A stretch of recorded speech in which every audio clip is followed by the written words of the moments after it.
Fellow Falcoholics, what is up? Welcome to the Falcoholic Live's Falcons vs. Panthers Week 10 post-game show. I'm your host, Kevin Knight at Falcoholic Kevin, joined by my co-host, he is Adnan Ikic at Say Which Way. Well, not a lot of nice things to say tonight, Adnan, but otherwise, I know the Hawks did win, apparently, so how are you doing on the whole? Um, I've been better. I am not wearing a Hawks jersey to indicate that it's time for Atlanta to shift its attention to the Hawks. Not yet. Although that would be very symbolic. Um, but yeah, I actually went to the Hawks game tonight. That's why my voice is gone. I missed the first half. I caught the second half, and yeah, it was rough. I'm glad the Hawks won, but god Yeah. damn, it's time. It's time for us to recalibrate our expectations for the season, and it is time for us to officially make a quarterback change. Yes, it's time we're going to, get an official call on the show tonight about the status of the Mariota versus Ritter debate. We are going to make an official statement here in just a moment, but before we Breaking news! do, yeah, Breaking news! breaking Yes. news, we're going to make a statement on the status of the Mariota versus Ritter debate. But before we do, I know you missed the first half, but just in general, I mean, I felt like this was sort of just a completely lackadaisical at best, uninspired, just really pathetic performance from all three phases. I mean, I think the defense deserves the most props of anyone. I mean, I think they tried. I mean, honestly, probably held the Panthers to they held them to a reasonable score, and considering that the offense did basically nothing for like almost an entire half of football, I find it hard to blame the defense too much. But where do you sort of land on? Do you think it's really a three-phase failure, or is it mostly on two specific phases? I mean, it felt like a full three-phase failure. You're right. It wouldn't be fair to completely eradicate the defense right now because they weren't given any favors from the offense except for that one time when they pinned them deep in their own territory at the one. But yeah, you're right. The defense tried. That touchdown that Laviska Shenault scored just seemed very pathetic.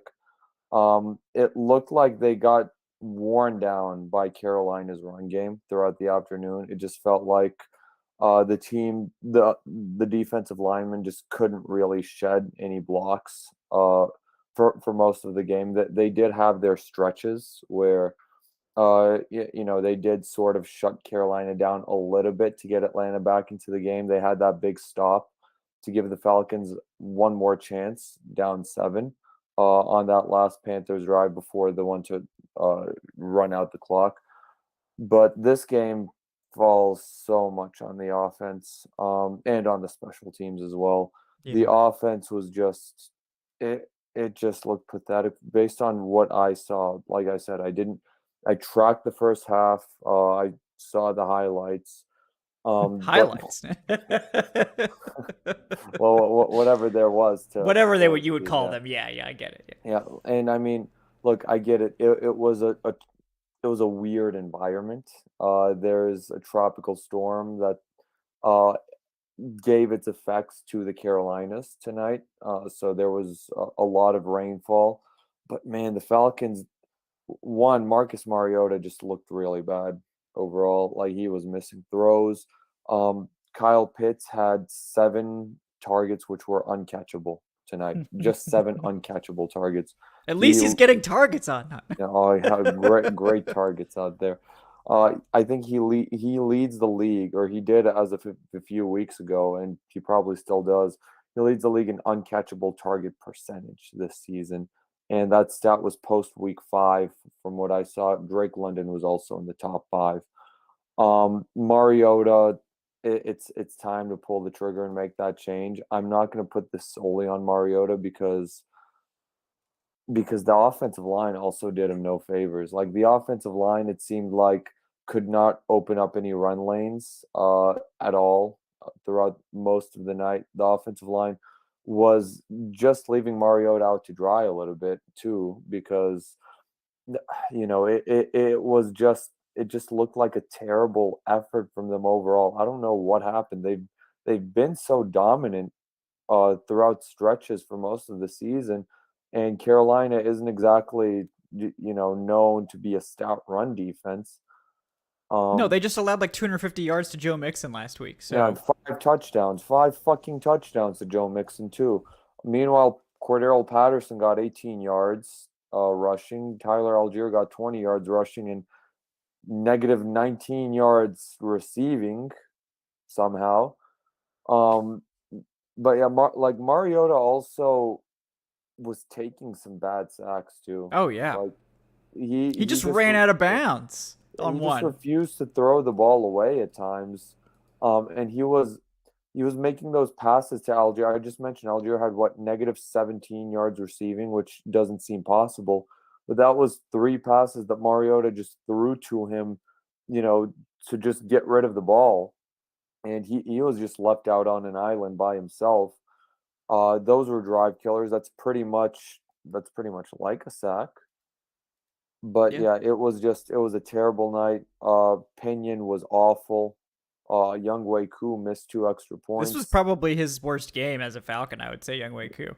Yeah, I mean, you can chalk some of that up to the weather, but Eddie Pinheiro wasn't exactly missing much. He No, missed that no. one field goal, but it's still your job as a kicker to make that adjustment. Young Wei Koo doesn't get out of this with no criticism, especially because his counterpart, other than that one missed kick, looked really good. Um, but yeah, it just felt like the Falcons came into this game not not ready to go. They didn't have that energy. It felt like, oh, it's just the Carolina Panthers. We'll just roll over them. They're a two-win football team, but that's a cardinal sin to have that type of mentality. I'm not saying that they did, but it looked like it based on what I saw in their play. It's a divisional matchup. It's a team that you know, just barely beat 2 weeks ago. That should have beaten you. Like the Carolina Panthers should have won that game at the Yeah, yeah. Mercedes-Benz Stadium. So you know that they were going to come out here looking for some reprieve, and they also just got embarrassed by the Bengals. So they wanted some reprieve for that, and the Falcons also just lost a terrible game on Sunday regarding how many mistakes they made. Like they should have come out here inspired, ready to send a message that they're still alive for this division. And instead they came out of this showing that they don't deserve to be in any sort of playoff conversations. They only are because this division is super pathetic. And they have a chance to remain tied for first place at at four Four and and six six. Yep. if the Buccaneers lose in Munich on Sunday morning to Which they could. It's the Seahawks, the right? Yeah. Seahawks look really good this year. But yeah, like the only reason the Falcons are even in any conversation is because of the division. Don't look at the wild card anymore. The Niners are a much better Oh team. yeah, yeah. The Falcons, if they do make the playoffs, it will be by way of the NFC South. Um, and let's be honest here.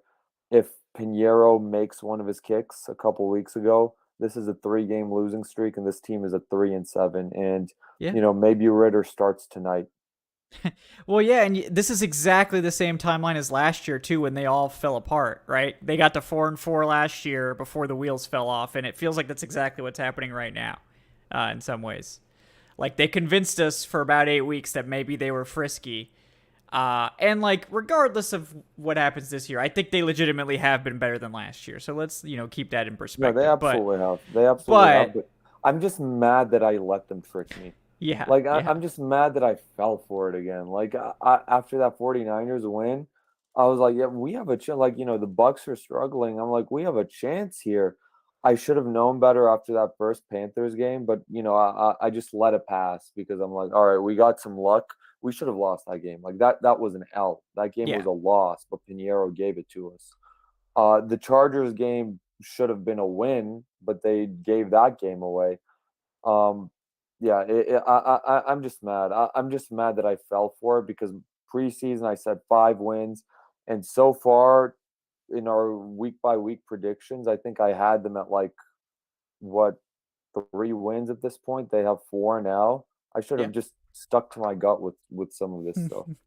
Yeah, I mean, I think no matter, like, this was, I think, the turning point for their season. Like, if they win this game, then it's like, okay, you feel good about their chances over the next 3 weeks to clean up those games, go into the bye with a winning record. At this point, it's not going to happen. They're not getting a winning record this year. It's going to be one more season with no winning record because, like, should they be favored against the Bears next week? I mean, the Bears have No, got I it wouldn't. together. No, the Bears Like, look good. Like the yeah, Bears look good, and Justin Fields looks really good right now. I think he just broke the single game record for rushing by a quarterback against the yeah, Dolphins. yeah. He's put it together. The Bears game isn't the cupcake that I thought that it looked like a few weeks ago. The Commanders game doesn't look like the cupcake it looked like a few weeks ago. Heineke also kicked our ass last year, so why would I expect any different? I know AJ Terrell is out, like I get it, but the Chargers had their entire receiving core out on Sunday. The Panthers are much less talented on offense than you are. The Panthers just traded their best player a few weeks ago. Like I don't want to hear the injury excuses. Like next man up. This is a team effort, and this defense just it looked so bad and frustrating on Sunday, and it didn't look great today. It's just, compared to the shit that we saw from the offense, it's glistening, when you Yeah. put them side by side. Yeah, yeah. No, I agree. Let me get to some of George's banger donations here real quick before we move on or keep going on this rant because I think we have a lot more to get to. George has 3 donations, so I'm going to read them off one by one. George says, I'm still championing us to draft Jalen Hyatt. We definitely need another weapon for Mariota to overthrow or bounce passes to. Who are we kidding? Mariota won't last through the season, much less getting to next year. But those intangibles, He should not last through. He should not last through till next this week. Yeah, Yeah. That's our yeah, upcoming announcement, guys. You yeah, get prepared. But yeah, By the way, my prediction before the season, was that Ritter would start the Bears game. yeah. I think we both That said would be week the 10. first game. Yeah, Yeah. week 10 because we said it's that mini bye right now. You don't Mhm. want to start him against the Saints after the actual bye. You don't want that to be his first ever game. It's just we got to this point. We got to it in a different way than I expected. I didn't expect the team to be, tied for first in the division going into week 10. But yeah, I'm not moving from that prediction right now. Yeah. No, I agree. It. I think this is like if they're gonna do it, this is when you need to do it.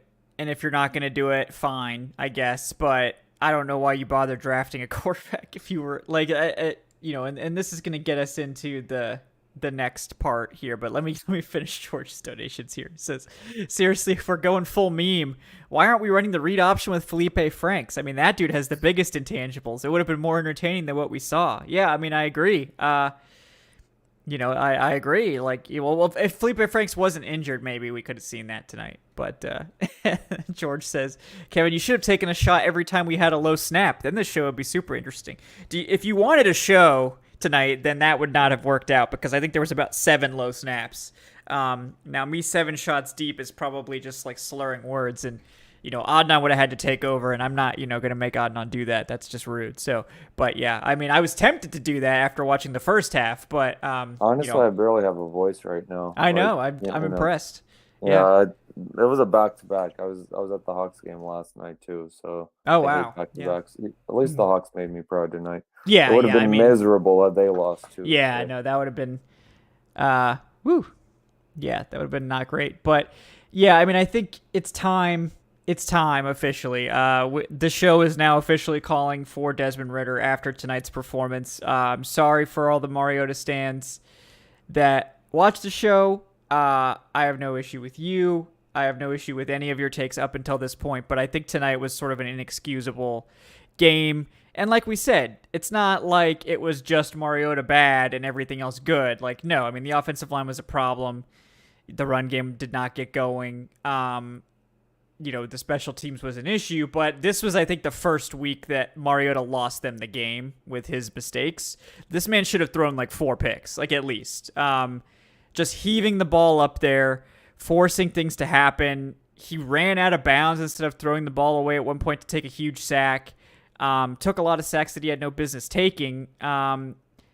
Just the accuracy was so bad in this game. And like the weather probably had something to do with that, but if he had been like accurate up until this game, it would have been like, oh, well, you just overlook it because it's the weather or whatever. But like PJ Walker was not having that hard a time connecting with his guys downfield. Like, and like we've seen Mariota have these accuracy issues pretty much every single week off and on. So like I don't really think the weather was the culprit here. I think, and like you listen to his post game, which I'm not watching myself, but I'm reading the quotes, and you look at his performance this week.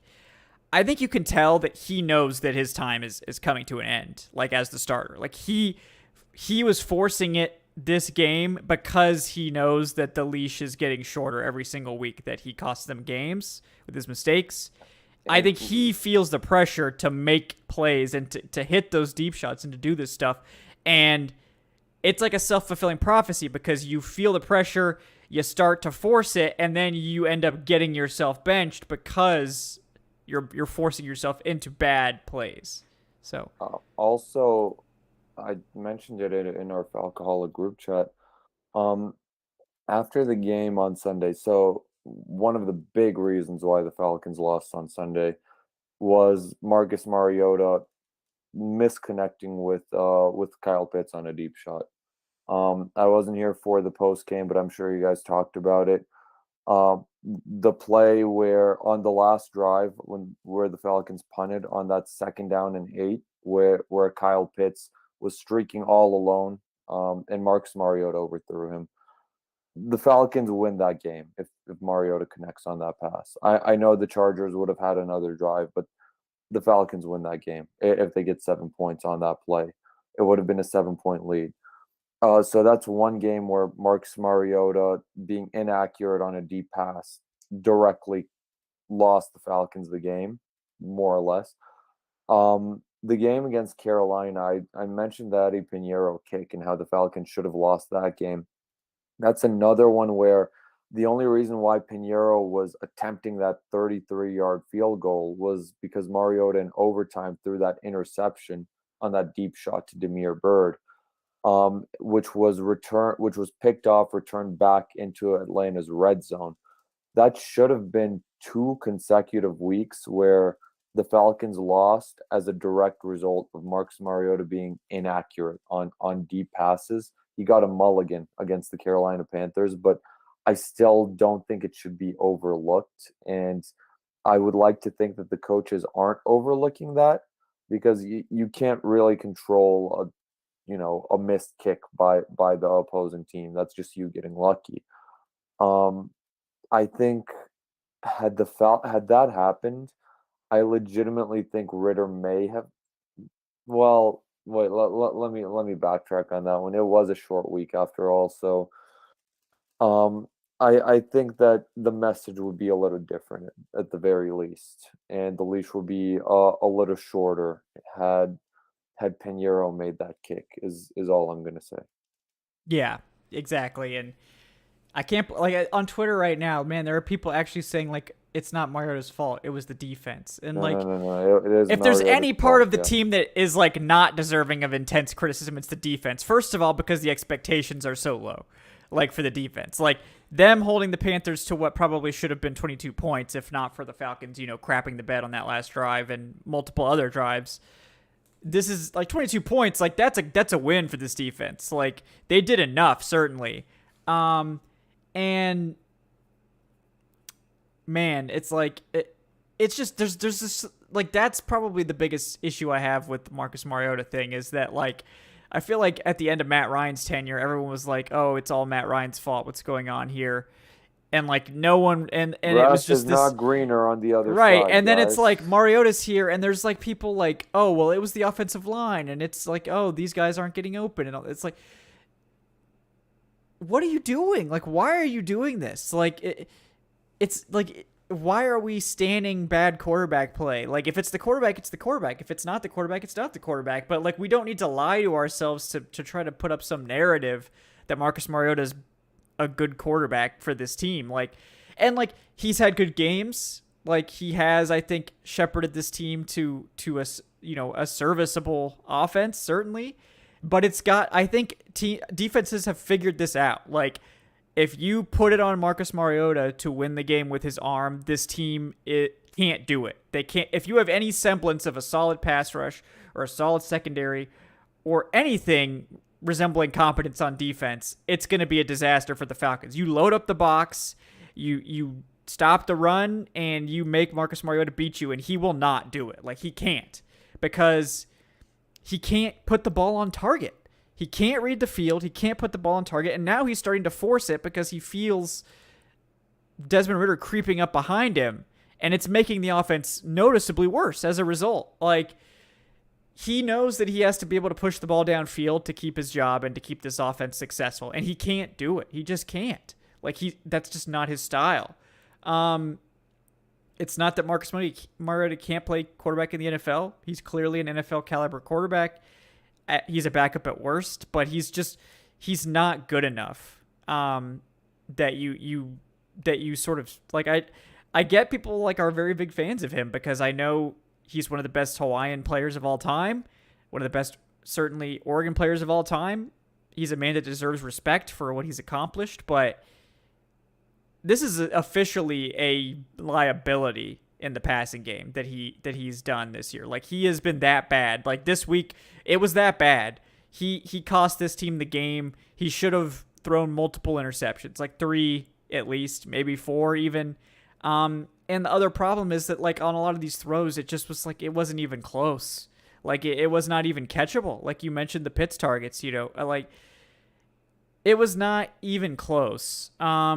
And I think that's the sign of a quarterback who has officially played it out. And it's unfortunate because this is what happens sometimes, I think, with guys that have a young quarterback behind them, is like they feel the jaws like closing, like that their leash is getting shorter and shorter. And so as a result, they're like, well, I have to make it happen.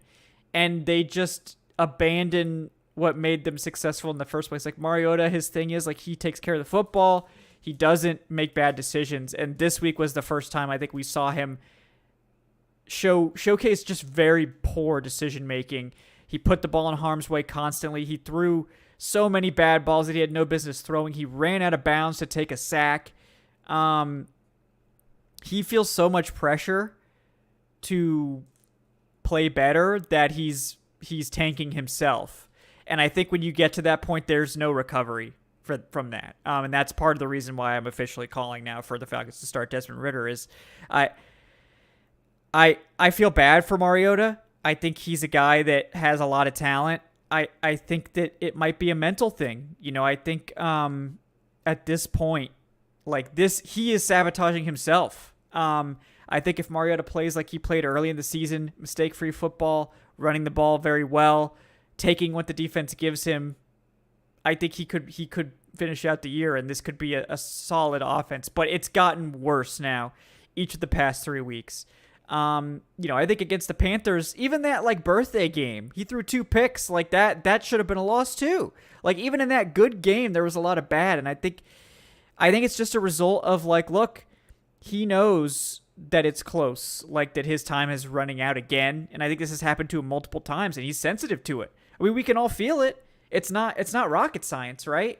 Like, you've got a young quarterback behind him, and he's not playing well, so he feels like he has to make it happen, and it's self-sabotage, and it's sad, but that's where we are, and I don't think it's going to get better. I do not think that there's any recovering from this from Mariota. I think he's already in his head. Yeah. And also, you don't really have anything to lose right now Yeah. by shifting over to Ritter. You're a 4-6 football team, should be 3-7. That you're technically at most a game back of the division, but I don't like the idea of this division being so bad that it delays Desmond Ritter's inauguration pretty much, because if the Tampa Bay Buccaneers played the way that we expected them to before the season, if they were, let's say, 6-3 right now, about to be 7-3, and the division is just out of reach, and after this week, the wild card is out of reach, you would be pulling the trigger right now and moving toward Desmond Ritter. Don't let external forces of the NFC South being so shit dictate what you do in house. The Falcons right now, you are what you are with Mariota. Your explanation of it was very good. Marcus Mariota looks worse right now. He's looked progressively worse. He looks like he's in his own head. He knows that the leash is short, and he's trying to force it. And I get it. That's just instinctive. That's just human nature. Um, but the thing is, at worst, Desmond Ritter comes in, he makes these same mistakes. He makes his rookie mistakes, and I don't think you've really lost anything out of that. I don't think that if Mariota remains a starter throughout the rest of the season, that the Falcons will win this division. And if anything, I think if Ritter does come in, it could reinvigorate you a little bit. It could give you, a new energy. We've seen it in the past. I think we saw it when Cam Newton finally got his first start with the Carolina Panthers. Granted, Cam Newton was what, a number one overall pick. We saw the Miami Dolphins move toward Tua Tagovailoa when that team was what, 3-3. They benched Ryan Fitzpatrick after the bye week. But basically, see what you've got right now. Like, at the very least, you owe it to yourself to see if Desmond Ritter is going to be the guy. And I don't care how much you simulate it in practice. You cannot simulate a real game. Like, there is no substitute for a real game. Even the preseason games that we watched and we covered them, like that, Ritter looked really good in those, first of all, but more than anything, even those like aren't the same as a legitimate regular season game. Um, See what you've got. Maybe you have something special. If you don't, you need to know as soon as possible, because you do not want to mess around with the quarterback position in the NFL. That is, you will set your franchise back if you pick wrong and if you invest wrong when it comes to the quarterback position. Yeah. So, I mean, just go out there and just, you give Ritter the reins, take the pressure off of him, and just see what he can do for the rest of the season. It's what we expected them to do this year all season long, and now that time has come. Now is the climax of that. Marcus Mariota gave you what he gave you. You won 4 games. You're technically even still alive in this division. But don't let that dictate your judgment. Don't let external forces dictate what you do in house. Yeah. Yeah, I agree. I agree with everything you said, and it's I think it's I think if well, it's complicated, I guess, what I feel about this. So let me try to break it down piece by piece. This team is still technically in the division race, to be honest. Like you said, Adnan, if the Bucks were to win, or if the Bucks were to lose, the Falcons would still be tied for first place. They're also 1-3 in the division. So the best they can do, thing. the best they can do is 3-3 in the division. They don't have the tiebreaker over the Panthers now. They will not have the tiebreaker over the Bucks or Saints either, because even if they beat both those teams, they already lost to both of them. So they will be at a 3-3 divisional record at best.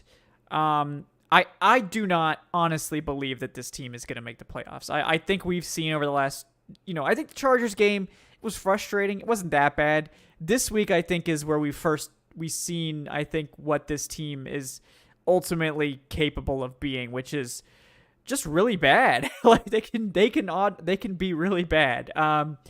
And they needed to get this win really badly. And now they're 2 games under 500. They do have the Bears, which I think is not necessarily an easy matchup. They do have the Commanders, which again, why would you be confident they would win that game? And then they have the Pittsburgh Steelers, who are going to have TJ Watt back, and who knows what that team's going to look like in 3 weeks. So, and then you have to go to New Orleans, and that team's always going to play the Falcons hard, no matter what, even if they're completely out of it. You have to play the Cardinals, which, late season Cardinals usually pretty bad, so maybe that's a W. You got to play the Ravens, and you got to go play the Bucks again. And it's like, I just don't see it, Adnan. Like, I don't see this team as a serious team. Like, I think they really showed their true colors tonight, and an opportunity to get back to 500, to prove to everyone that they are a team that can at least be spicy in a division that is very easy and prime for the taking. They failed to do that. They looked awful. And I think they showed how actually vulnerable they are and how tenuous this whole season is for them, because their depth is non-existent. Their pass rush doesn't exist at all. And now everyone knows that this passing game is a joke. Like, this passing game is a complete joke. It can't function. So if the Falcons can't run the ball, they have nothing on offense, and it's just a ticking time bomb of when Mariota starts tossing picks. Yeah, and the thing about it is that division record matters a lot, because if the Tampa Bay Buccaneers beat the Panthers and beat the Saints, which isn't really, that's not exactly the tasks of Hercules out here. Even if the Falcons win against Tampa in Week 18, Tampa Bay still owns the tiebreaker, because they will have a 4-2 division record. So the Falcons feasibly have to, at the very least, be tied going into Week 18, or rely on the Panthers or Saints to beat the Bucks. And then even if the Saints beat the Buccaneers, you still have to hold off the Saints. It's not like this team is not beating the Ravens. I'm sorry, this team is not beating the fucking Ravens. Barring something catastrophic. The Bears game looks a lot tougher. This was supposed to be the light stretch right now. Like, the Falcons got through those 3 games against the Niners, the Bucks, and the Bengals, having at the very least won one of those games. I expected a loss to the Chargers. They did what they needed to against the Panthers at home, but you can't lose this game tonight. If you're really serious about making a run, you have to beat the Panthers. Like, there's no ifs, ands, or buts about it. This is the team that just fired their coach a few weeks ago. They are in disarray. They just went down 42-0 to the Bengals and allowed 250 rush yards. Yeah, absolutely. And I mean, it's a shame, because it looked like, shit was there for the taking for the Falcons. The Panthers, Bears, Commanders, Steelers, then the bye week. And now they're 1-2 in the easy stretch, Yeah, you're 1-2. And the Chargers weren't originally an easy stretch, but they sort of became it with all of their injuries. Right. I'm not confident. I would not pick this team to win against the Bears. I don't know if I'd pick them to win against the Commanders. Chase Young's about to be back too for them. The Steelers, that could be a very interesting Ritter versus Pickett matchup. But then, even coming out of the bye week, playing in New Orleans is incredibly hard. I don't care if the Saints are 0-16, like, in a season. They will do everything they can to beat the Falcons, especially at home. They get up for that game. At the Ravens on Christmas Eve is going to be a loss. I'm sorry. The Cardinals, the Buccaneers, like, this team, I don't think it's a playoff team. It's definitely not a playoff caliber team. I think the Buccaneers have too many horses. I think they will hold the Falcons off for the rest of the season. And I think even if the Falcons made the playoffs, I don't think it would be pretty. They would play what right now the Cowboys in the first. I think that game would be an absolute blow. It would look like the game against the Cowboys last season. Yeah. So, yeah, I mean, it's bad. Let's get to some more donations. We got Servtisage. I don't know how to pronounce that. It might be an acronym. But thank you for the $5, man. I appreciate that. He says, if Arthur Smith does not make a quarterback change now, what does that say? Ritter isn't ready because Marcus Mariota looked like a fifth-string quarterback tonight. Yeah, I mean, I guess it's because maybe they've deluded themselves into thinking they're actually a contender for the playoffs, which is complete false. Like, it's completely false. Like, I think this is like the last two games have shown like every other team has figured out this offense. Like they struggled, like they ran the ball decently against the Chargers, but they didn't run it enough to win. And then this week the Panthers just shut it down by selling out to stop it and being like, well, Mariota, pass the ball. I dare you. And he can't. So, I mean, the offense I think has been figured out. Like I think there's not too much that they can do, especially against teams that have any semblance of a pass rush or, a defense at all. They're not going to be able to just run the ball against them. So, yeah. I really feel like if he doesn't go to Ritter, I feel like it would be an ego thing at that point. I feel like it would be all right, well, we brought in Marcus Mariota. I can win with him. No, like, well, we've won some very, some games against some depleted teams. Like, let's be honest, that game against the Browns, that team was missing 3 of their 4 starting defensive linemen, including Myles Garrett. The 49ers were missing a lot on defense. I don't, the Bengals plastered this team. The Panthers should have won both games. The Chargers were missing a lot of players, but they still won. It's, don't let delusions of grandeur, dictate your judgment right now. Like, don't let these delusions of, we need to go with the veteran to have this division race. That's not the way to go. Learn from the Steelers. Even they pulled Mitchell Trubisky very early on. Yeah. And Kenny Pickett, he hasn't looked amazing. He hasn't had any favors done for him by that terrible run game either in Pittsburgh. But at the very least, he's taking it in. He's learning on the job. That's at the very least what you can get. At minimum, Desmond Ritter will know what it is to go through at the very least half of an NFL regular season. And that's an invaluable experience. You have to give him that opportunity. Like I said, maybe he reinvigorates this team, and this team maybe does go on a little bit of a run against the quote unquote easy stretch of the schedule. But right now is the time. You have 10 days. You have a mini bye. The Chicago Bears aren't exactly, a super intimidating opponent. Like, you're not throwing them out there against the Dallas Cowboys pass rush. You're not throwing them out there against the Bills the way the Steelers did with Pickett. Now is the perfect opportunity. I think it's time. Yeah, I agree. The only thing that would have been more perfect would have been if the Falcons were going into a bye week. Yeah. But that's too late in the season this year. Yeah. And I feel bad for Mariota because I do think he's trying. I do think he's genuinely a good guy, and I think he's trying too hard. And I think he knows that he's let another opportunity to start here slip through his fingers, and I think it's really tough to deal with that. And like, I do feel bad for him, it's sad. It really is. I mean, this is a harsh business.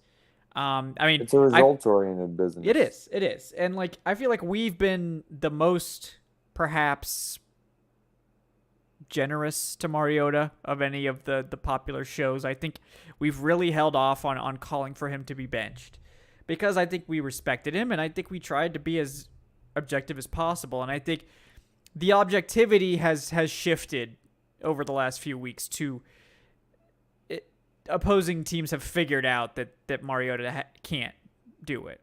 He can't be the passing quarterback. Like the accuracy is so hit or miss that if you can force the Falcons to throw the ball, if you can just get them in 3rd and long, this offense becomes bad. Like, they become legitimately bad. So unfortunately, it is time for Desmond Ritter to start. And like, we need to know if Ritter can be the quarterback too. Like, the timeline has always been 2023. Let's not get sidetracked by the sideshow that is this team maybe being spicy this year. Which like that's fun, and like I would love for them to continue to do that, like and potentially challenge for the playoffs. But like this team was never built to be Marcus Mariota's team. This is not Marcus Mariota's offense. This is not a roster that was built to accommodate Marcus Mariota. Right now, the offense is being built to accommodate his shortcomings. But like, what receivers are going to want to sign in Atlanta when they see those ducks coming their way? And that's not an Oregon joke, okay? I promise.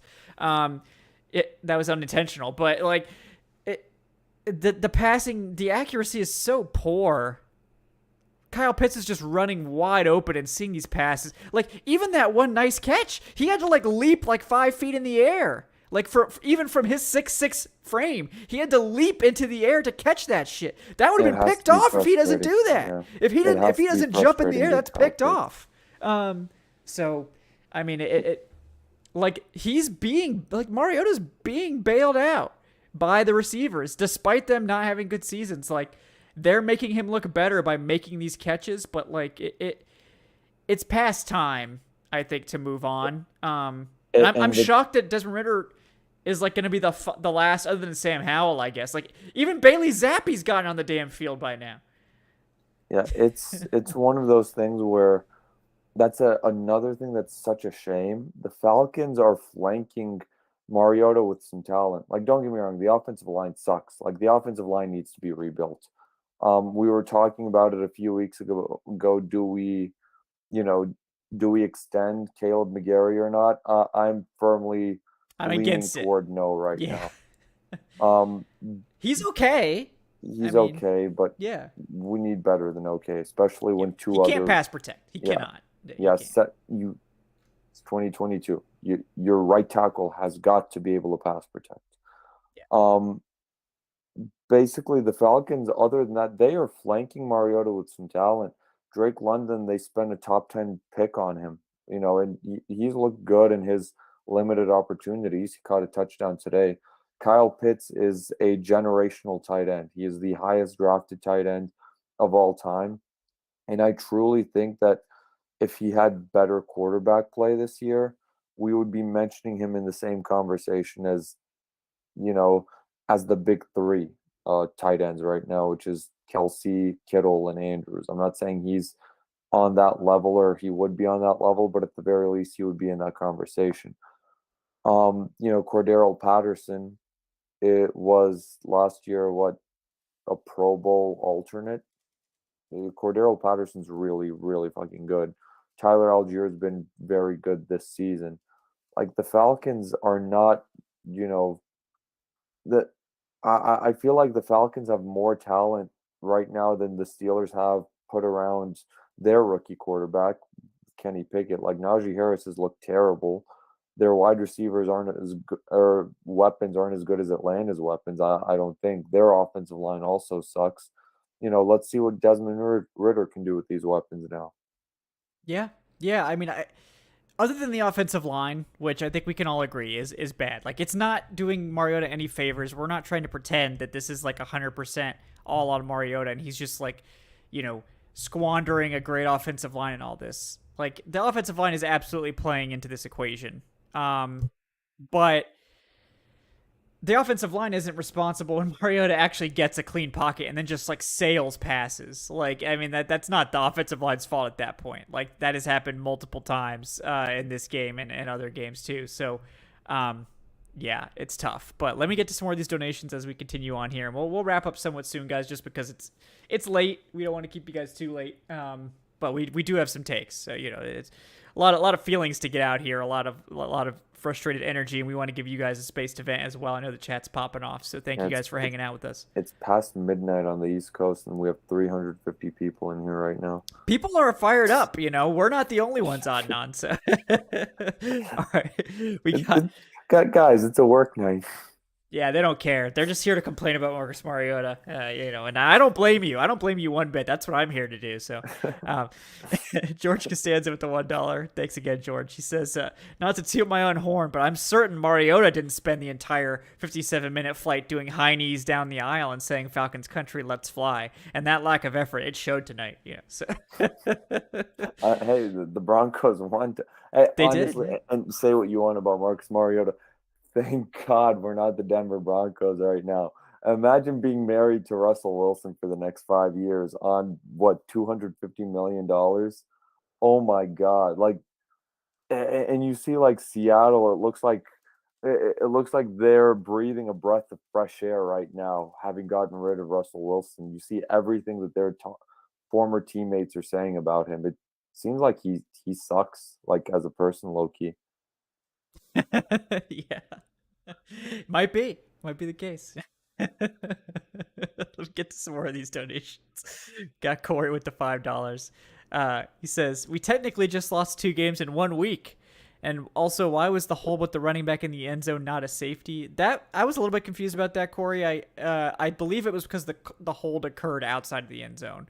Now the player ended up getting the tackle got pushed back into the end zone, but I think they were saying the hold occurred at like the 1 or like the half-yard line or whatever. But I mean, I think you could have called it a safety, certainly. But the Falcons were not getting favorable officiating in this one. I mean, I think that was obvious. But I really don't think the officiating had much to do with their loss in this one. I think this was pretty much all self-inflicted. So Um, yeah. Also, I think I lost my train of thought a little bit right here. okay. Yeah, it's I'll past just midnight for us. okay. Yeah, Yeah, it's it's okay. I'll go to the 12:22 next here. donation. Yeah. You just let me know if you get it back. We got Corey again with the $5. He says this team is designed to either win by 3 or get blown out. When we get down 10 and we're forced to play to our weakness, which is passing, teams know that, and the team and fan base needs an injection of energy that only a QB change can bring. Yeah, I mean, generally, like, and you're not wrong, Corey. I mean, I think generally making a quarterback change for like positive PR to like energize the fan base, that's all stupid.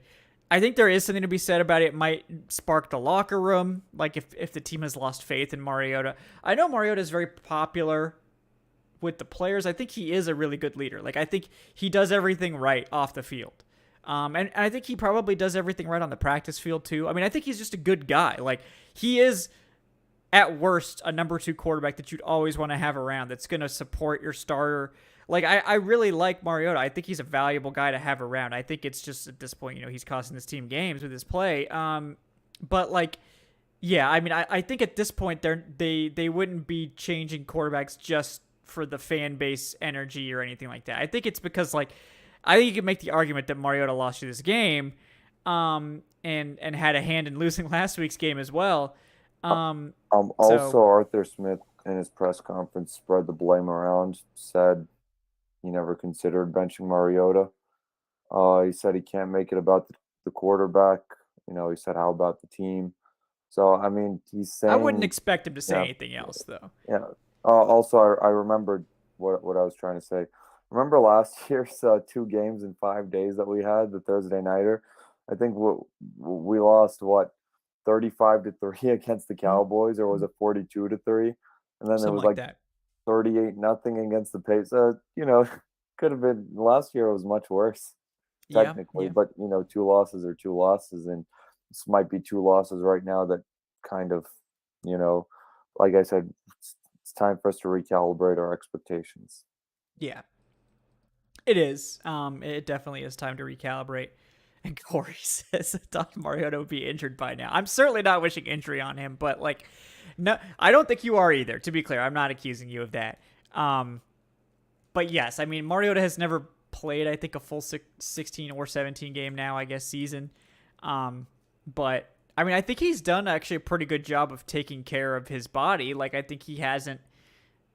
I think after like week 1, week 2, maybe he stopped taking those like aggressive hits as a runner, and I think he is protecting himself, which is good for him certainly in his longevity as a quarterback. But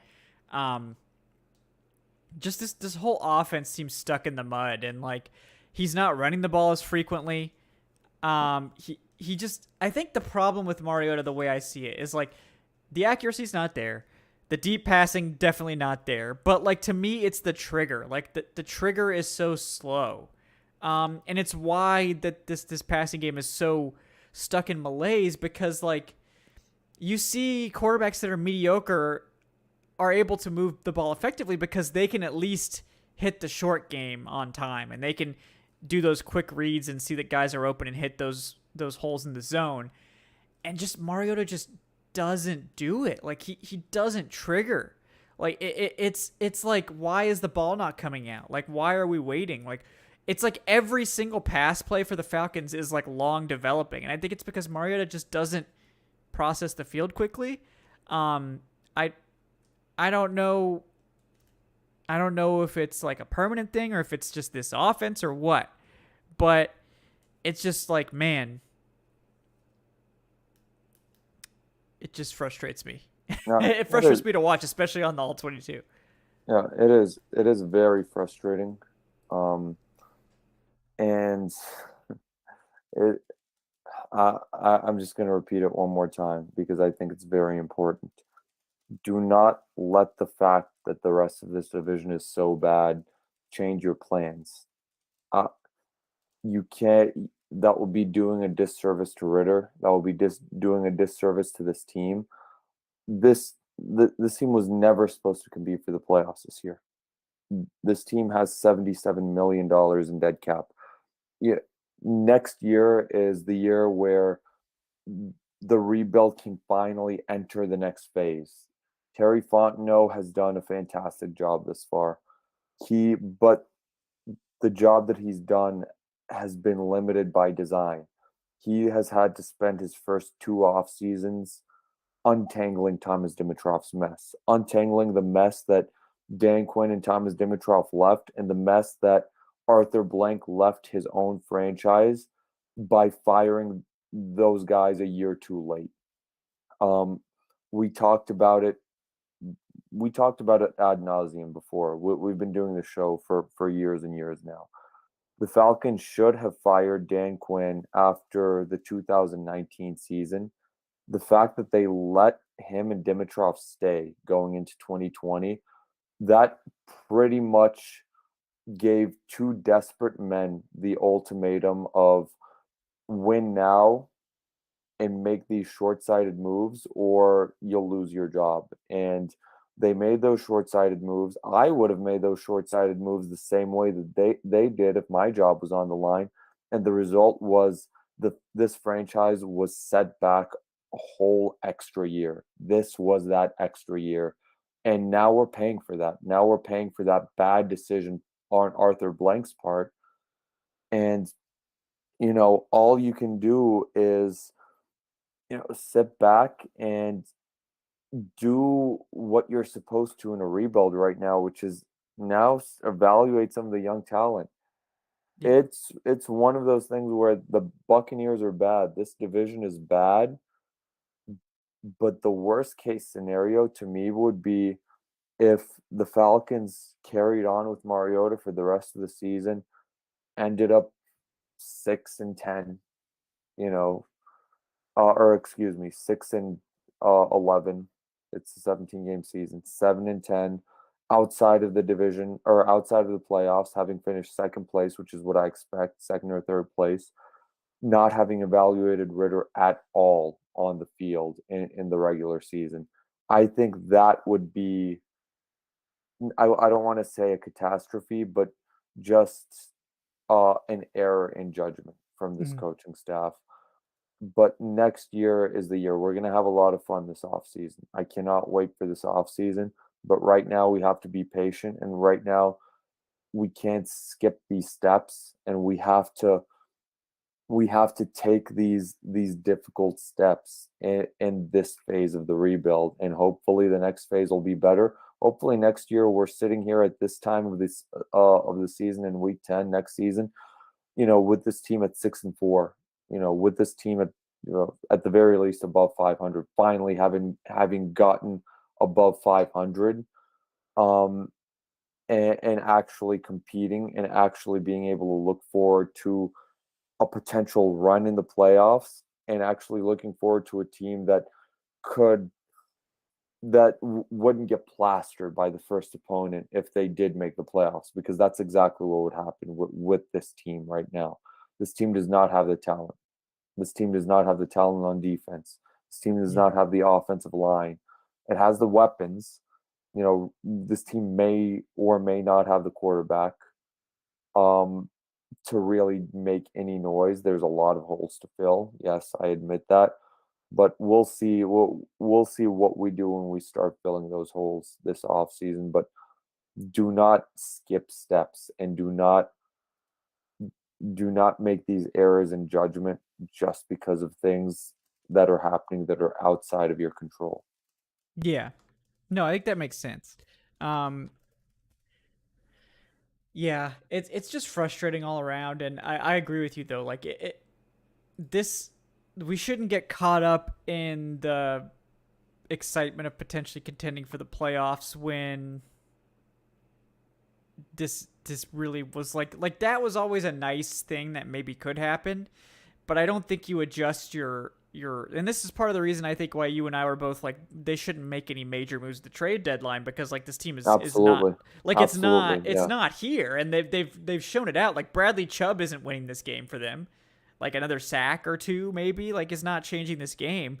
And it's just man, it's rough out there, and I just don't really I don't really see the point in sticking with Mariota anymore. I mean, he's limited your passing game to the point where your 2 first-round picks are basically like bit players in your offense, and it doesn't matter that you're like the 5th best running defense in the rushing attack in the league. The teams have just sort of, man, they have really. I think defenses have just figured out how to defend this offense. I think Arthur Smith is doing a great job of trying to keep it going, but man, it's tough to watch some of these weeks. And like honestly, they've depended on some sort of like some miraculous drives and some miraculous plays, and I think we really have overlooked just how lucky this team has been. I mean, I think there was some analytics that came out the other day that was like approximate, wins delivered by luck, and the Falcons had like over 1 win given to them in terms of like lucky breaks, which is funny considering that you think they've had some unlucky breaks too, but like they're just an average team at best, and they're probably more like a bottom 10 team in reality. That doesn't mean they can't be frisky, and that doesn't mean they should like give up on trying to make the playoffs here, but I do think that you're doing a disservice to your future if you just let Ritter ride the bench all season to try to preserve this like percentage chance, which like I would think now would be like 30% chance maybe that you win the division. I don't get the point in like selling out your future to keep starting Marcus Mariota, who like even if he played well, you're probably cutting next year to save cap. Let's be honest. It's a lot of cap. It's a lot Yeah. of like 16 mil. Even if he continues playing at this, like if he continued playing at like the average level that he was sort of before the last couple games, you're probably still cutting him for the cap. So I just disagree entirely with like let's keep going to Mariota so we have a chance to win another game or two this year versus Desmond Ritter that we really need to know. Like we need to know, is this a guy? Is this a guy or not? Like, and maybe he's not. Like I'm not in here pretending that Desmond Ritter is necessarily going to be a big boost to this offense, or that's going to turn this team around, or it's going to be a miraculous thing, or whatever. Like that's not guaranteed. I don't even necessarily expect that, but I think that we need to know one way or the other. And the only way to really know is to throw him out there in live game action. I don't give a shit how he looks in practice, to be honest with you. Like, because some guys are gamers, some guys are practice warriors, right? Some guys are both.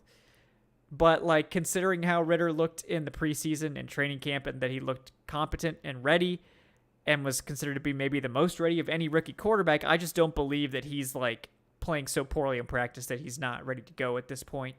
And like, again, I'm not necessarily expecting a miraculous turnaround for the offense, but like, I think if Ritter keeps you at the same level you are now, I think it's better to be playing at this level with Desmond Ritter, evaluating him, getting him that valuable live game action, seeing what he can do. Like, and honestly, like, the offensive line is bad, of course, but like, the rest of the team around him on offense is not bad. The weapons are good. The running game is great. So this isn't the worst situation for a rookie to step into. And I think we need to see how he fares with this. Like, I think next year you can set up potentially a much better system for your quarterback with a much better offensive line and, a better defense and all this. But, like, I think it's still valuable to see what Ridder can do with this not perfect setup, because in reality, you're going to have not perfect setups more often than not. In fact, you're probably going to have not perfect setups always in the NFL. Like, you're always going to be dealing with injuries. You're always going to be not operating at full capacity. You're going to have to make do with what you have. And we need to know, is Ridder just a guy that's going to coast? Is Ridder a guy that can succeed with a great cast around him only? Or is Ridder a guy that can elevate? And right now, we just don't know that. When you have a third-round quarterback, he could be Dak Prescott, he could be Matt Schaub, he could be Kellen Mond and be nothing. We just don't know, and I think it's about time to find out. Absolutely. Yeah, and I mean, basically, if you were to summarize this entire hour show, it would be in that sentence. It's time to find out. Like, let's see what we have. Yeah, I agree. Yeah. You have any final takes on it? We got a couple more donations here as well. Recalibrate expectations. It's not the end of the world if and when this team misses the playoffs. I know it would be a lot more fun, and it is a lot more fun for this team to make the playoffs. They still have never made the playoffs in my time with the Falcoholic. I'm still very patiently waiting on that, to finally happen. But this was never supposed to be a year with them making the playoffs. Yep. Recalibrate it, come back next year, if you are expecting the playoffs and you're panicking, step off that ledge. This team, despite what we're looking at right now, despite these very frustrating 5 days, and I know it's been frustrating as shit, guys. That Sunday game against the Chargers tonight, this has been probably the two most frustrating weeks back to back that this team has had all season long. But this team is still in the best position in the NFC South moving forward, out of all of those four teams. Like, this team, the other team, just by default, the other teams are, nobody has a good quarterback moving forward. I think Tom Brady may retire at the end of this season. And they are just in cap space hell, the Saints especially. Like, do not panic. This team will be fine moving forward, even if it does not make the playoffs this year. Yeah. I'm having a hard time believing that they will make it as well. But it's possible because the division's so bad, and like the Bucks haven't exactly been great either. So I'm not saying give up hope, or really mess with your expectations too much at all. This was a disappointing game, certainly, and I think we all hoped for more this week, but it's tough. And I think that we've got a 3-game stretch here. If you want them to make the playoffs, they need to win. They need to win all 3. You need to go 3-0. So I don't think that'll happen objectively. But yeah, it's a lot more fun when we win, and hopefully there's going to be a lot of that on the horizon. But it is okay if this is not the year for that, because going into it, I don't think any of us really expected this to be the year for that. Yeah. And I think next year, regardless, is going to be much rosier. And like, to be fair, like I do think Terry Fontenot in particular has done a great job building this roster, and I'm really excited to see what they do when they finally have the cap space to put like a full roster on the field, and how he decides to build this team. And we have a lot of really interesting stuff to look forward to, regardless of what happens this year. We may still have the playoffs to look forward to. This is just one game. It's a very disappointing one, let's be honest. Bad performance, but on the whole, we still got 6 games left, because they have a bye still. So they really have to win. We have to start seeing them rattle off these wins. And if not, draft takes. Draft we're in November. Yeah, hey, we're in November. It's week 10 and I haven't made a mock draft yet. That's all I asked for in the preseason, I think, was like, can we get to week 10? Maybe we can get to December, who knows, without the draft takes. But Yeah, it's a 365-day a year process. Even when it's not the regular season, we'll still be doing shows every week. We'll be moving into the off season, into the draft. It should be a very fun time this off season, especially. But yeah, it's we win even when we lose because we'll at the very least have draft takes, and the people love their draft takes. Yeah. No, the draft season's coming. Either way, we're gonna enjoy that, no matter what. But yeah, we've got a long way to go. Let me get to these last few donations here. Uh, from Demo the second or Demo 2, with the $5. Thank you so much, man. Or women, I guess that's not, or whoever. Yeah, it's hard to tell from some of these, donation names, but whoever you are, thank you. Well, hey, look at the bright side. At least we might be getting a top 10 pick again this year. Start up that Stetson Bennett hype train, baby. No, but I'm a Georgia fan, but no. Yeah. I mean, I think Um, Stetson Bennett will be like a fine NFL sort of backup we're, guy. we're watching enough of a backup this season. Yeah, yeah. I think we should set our sights a little higher. I'm thinking like Hendon Hooker, in the late teens, if you're really looking to get a spicy, Oh, that is non-top spicy. 5 quarterback. But Um, maybe it could be a Bijan Robinson season next there year. you Who knows? go. He could play receiver, right? Yeah. Hey, this team loves the run game. They do. They do love it. So that might be. I mean, they would probably get more. They'd get more touches than either of the last first round picks, like Bijan Robinson. I feel like he'd get more touches than Kyle Pitts and Drake London combined this year. So Maybe we can unleash Kyle Pitts next year. maybe I would. I'm just gonna laugh so hard if like the second Desmond Ridder gets on the field, Kyle Pitts goes off for like 150 yards and like 2 touchdowns. It's just like, oh wow, yeah, Kyle Pitts was good this whole time, you guys. We just like didn't throw to him. I wonder if that's maybe why Arthur Smith doesn't want to put in Ridder, because then he's like, oh, people will figure out that like actually Marcus Mariota has been bad this whole time, and like I've been holding this offense back by refusing to go to Ridder. I wonder if there's a little bit of nervousness about that. I think that would be normal for any coach. Like I don't think it's like an ego thing. It's like, oh, maybe I made a mistake by like not putting this guy in sooner, but hopefully. Hopefully, that's not weighing on his mind. I think Arthur Smith has enough on his mind that he's probably not worried too much about what we think. So, I mean, everyone cares a little bit about what other people think, but Yeah, we'll be fine, guys. It'll be fine. Like losses suck. It's not the first. It's not the last. It's not going to be the last. This team will be in a good position moving forward. I trust the guys. I trust the guys pushing the buttons right now. I have the utmost trust in Smith and Fontenot. And I can't wait to see how it all turns out. yeah, me too. I'm definitely interested to see how this plays out going forward. And we got Demo the second again with a $3 donation. Thank you so much. Says, all right, Lorenzo Carter, Dante Fowler, Vic Beasley, Tack McKinley, or Ray Edwards. Who are you betting on to get that crucial sack on third down late in the fourth quarter? Can I bet on a first down?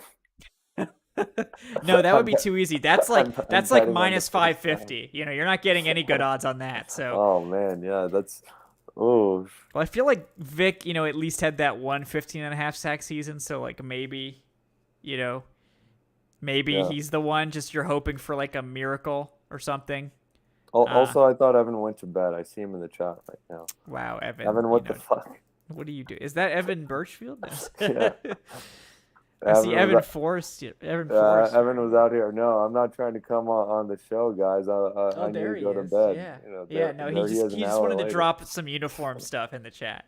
Yeah, he says he is in bed. Oh, that's somebody was saying this was the sexiest show, Falcon show This on show's YouTube. gone So off we the got rails. I we got think it's Evan time B to in wrap up. bed. So yeah, we'll have to save that for the the sexy pod later this off season. So I think we'll have some Dave's meet on yeah, that. hashtag Dave Yeah. Meet. That'll coincide with the OnlyFans launch. Yeah, So.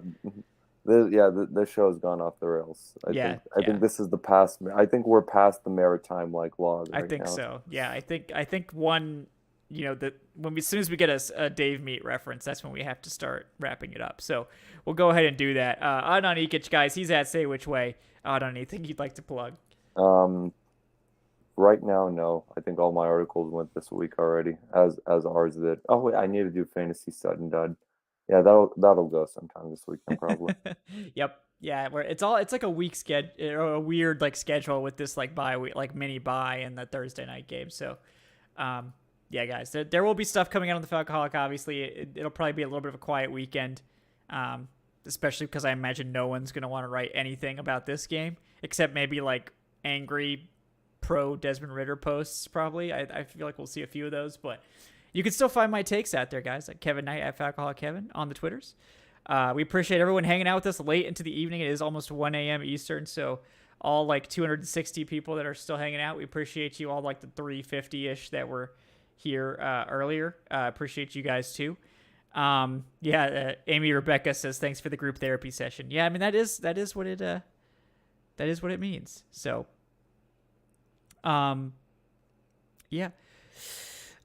Brandon's asking me to reach out. I don't think I know your email, Brandon. If you want to just email me at falcoholiclive@gmail.com. I was gonna say, do not put your personal email. No, I'm not. That's my burner.